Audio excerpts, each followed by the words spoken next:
وقت اور زمانہ بڑے بے رحم ہوتے ہیں. یہ کھوٹے کو کھرا نہیں مانتے بلکہ کھرے کو بھی کھرا منوانے کے لیے بڑی محنت کرنا پڑتی ہے. وقت اپنے سینے میں دبے راز اگل دیتا ہے اور اگل رہا ہے. یہ تاریخ کا سبق ہے. جیسے زمین اپنے راز اگل دیتی ہے نا, اس کا فرمان یہی ہے کہ ہماری عدلیہ کو سب سے زیادہ نقصان دو لوگوں نے پہنچایا ہے. ایک بغض کا مارا ہوا بہروپیہ قاضی تھا. بدقسمتی سے موجودہ چیف جسٹس بھی اسی کے نقشے قدم پر چل رہے ہیں, اور انہوں نے اس نقشے قدم پر چلنے کا فیصلہ سوچ سمجھ کر کیا تھا. عدلیہ کو کور کرنے والے ملک کے مایہ ناز رپورٹر, جن کی میں بہت عزت کرتا ہوں, بالکل وہ غیر جانبدارانہ انداز میں کورٹ کو کور کرتے ہیں, محترم جناب حسنات ملک صاحب. ان کا گزشتہ روز میں نے ایک کلپ دیکھا ہے. حسنات ملک کا کہنا یہ ہے کہ حکومت نے 27ویں ترمیم پارلیمنٹ میں لانے سے بہت پہلے اس کا مسودہ چیف جسٹس یحییٰ آفریدی کو پیش کیا تھا, مگر انہوں نے کیا کیا؟ انہوں نے ترمیم کا مسودہ پڑھے بغیر ہی حکومت کو واپس بھیج دیا. کہا آپ کا اختیار ہے, آپ جو مرضی ترمیم کر لیں,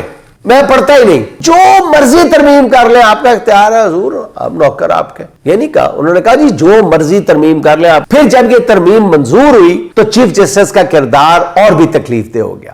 انہوں نے ترمیم کی منظوری کے بعد ججز کو اپنے چیمبر میں بلا لیا. حسنات ملک نے اس سے آگے جو کہانی بتائی ہے کہ چیف جسٹس یحییٰ آفریدی نے ایک فائل تمام ججز کے سامنے رکھی جس میں چیف جسٹس سمیت تمام ججز کے ٹائپ شدہ استعفے تھے. چیف جسٹس نے کہا ادارہ جاتی رد عمل یہی ہے کہ 27ویں ترمیم کے بعد میرے سمیت تمام ججز استعفیٰ دے دیں. حسنات ملک کہتے ہیں کہ ججز کے لیے ایک ٹریپ تھا کہ انہیں ڈرا دیا جائے. سب ججز نے جب یہ دیکھا سب بیک فٹ پہ چلے گئے, لیکن وہاں موجود ایک جج نے چیف جسٹس سے کہا کہ جن ساتھی ججز نے آپ کو خط لکھے آپ کو انہیں جواب دینا چاہیے تھا. جس پر چیف جسٹس نے کہا کہ میں خط نہیں صرف استعفے پڑھتا ہوں. صلاح الدین پرور کو لگا چیف جسٹس کا طنز شاید ان کے لیے کیونکہ انہوں نے بھی چیف جسٹس کو خط لکھا تھا. اس پر صلاح الدین نے کہا کہ آپ کیا بات کر رہے ہیں, میں ابھی استعفیٰ دینے کے لیے تیار ہوں. اس پر چیف جسٹس بیک فٹ پہ چلے گئے اور کہنے لگے کہ میں نے آپ کے لیے کچھ نہیں کہا. جب اجتماعی استعفوں کی بات بتائی گئی ہو گئی تو پھر چیف جسٹس اپنے اصل مقصد کی طرف آئے اور تمام ججز کے سامنے ایک قرارداد کا متن رکھ دیا جس میں استعفیٰ دینے والے دو ججز کی خدمات کو خراج تحسین پیش